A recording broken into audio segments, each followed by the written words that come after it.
Shama harka Chaayinaan dursaa sultaan warroonni Chaayinaa lakkoo dursaa sultaaniif haarawaa taatan haala kanaan yuutuuba keessan seentanii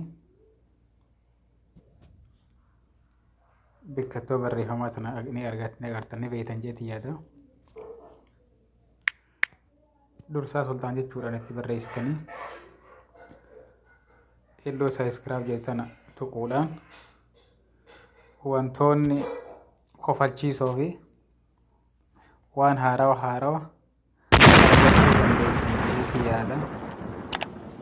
Akkasuma har'aas peejii haarawaa kan namni hundi itti hajamu qabadheetiin isinii dhufee hanga dhuma isaatti na hordofa.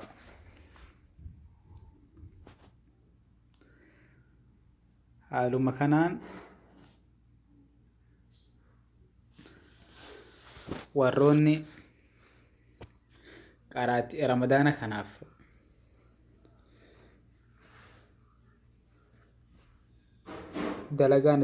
dalagaan isin jirtu ammaan tana koronaa namuu mana deebisee haala kanaan quraana keessan quraana pilaastoorii irraa argattanii al-qur'aan firii ka jiru kana yuutuubuu seentanii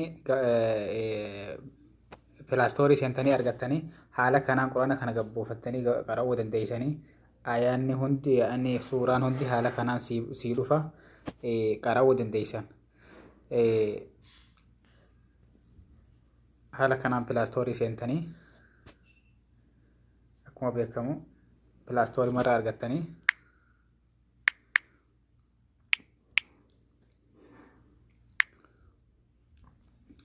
al-qur'aan kariim jettanii yoonii fi katabdan gosa hedduudhaan isinii dhufaa ka fedhe gabbuufattan. Deebii ammallee warri baadiyyaa keessa jirtan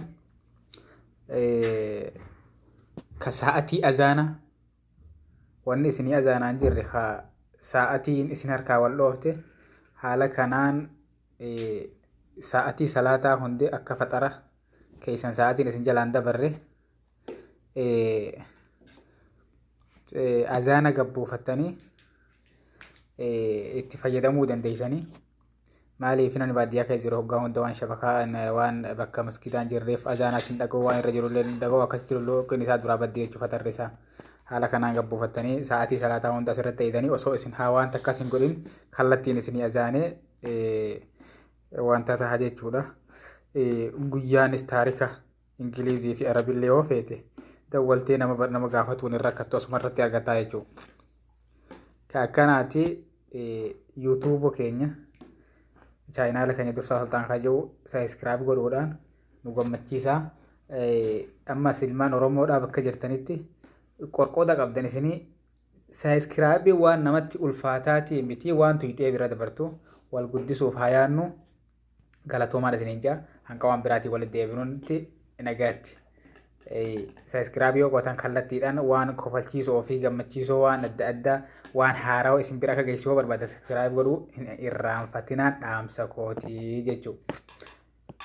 Shama harka fuuni miila fuuni hordoftoota Chaayinaan dursaa sultaan warroonni Chaayinaa lakkoo dursaa sultaaniif haarawaa taatan haala kanaan yuutuuba keessan seentanii bikkattoo barreeffamaa tana ni agartanii beektan jeetii yaada.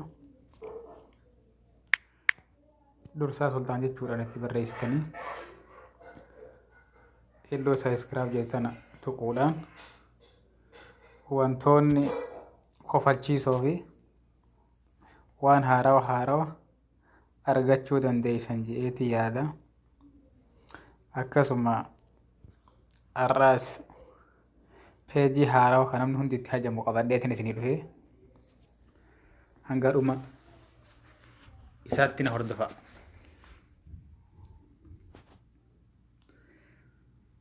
Haaluma kanaan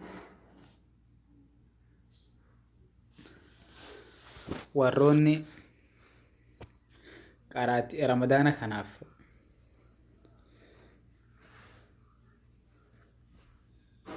dalagaan isin jirtu ammaan tana koronaa namuu mana deebisee haala kanaan quraana keessan quraana pilaastoorii irraa argattanii al-qur'aan firii ka jiru kana yuutuubuu seentanii pilaastoorii seentanii argattanii haala kanaan quraana kana gabbuufattanii qara'uu dandeessanii ayaanni hundi suuraan hundi haala kanaan sii dhufa qara'uu dandeessan. Haala kanaan pilaastoorii seentanii akkuma beekamu pilaastoorii marraa argattanii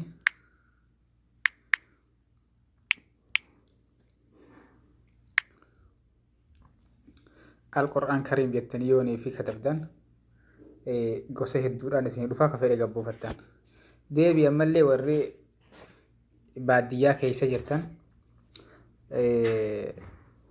ka sa'atii azaana wanni isinii azaanaan jirre ka sa'atiin isin harkaa wal dhoofte haala kanaan sa'atii salaataa hundi akka faxara keessan sa'atiin isin jalaan dabarre azaana gabbuufattanii itti fayyadamuu dandeessanii. Maaliif namni baadiyyaa keessa jiru hoggaa hunda waan shabakaa waan bakka maskidaan jirreef azaanaas hin dhaga'u waan irra jirullee hin dhaga'u akkasitti lolloon isaa duraa baddee jechuuf fatarri isaa. Haala kanaan gabbuufattanii sa'atii salaataa hunda asirratti eeganii osoo isin waan takkas hin godhin kallattiin isinii azaanee wanta ta'a jechuudha. Guyyaanis taarika Ingilizii fi Arabillee yoo feete dawwaltee nama gaafatuun irra akkattu asuma irratti argataa jechuudha. Ka akkanaati yuutuuboo keenya chaayinaala keenya Dursaa Sultaan Kaajuu sabiskiraayib godhuudhaan nu gammachiisa.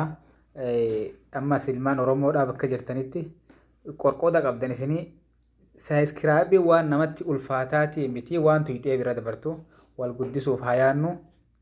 Galatoomaan isiniin jaa hanqa waan biraatii walitti deebinutti nagaatti. Sabiskiraayibii yoo gootan kallattiidhaan waan kofalchiisoo fi gammachiisoo waan adda addaa waan haarawaa isin bira akka geessisuu barbaada sabiskiraayib godhuu hin irraanfatinaan dhaamsa kootii jechuudha.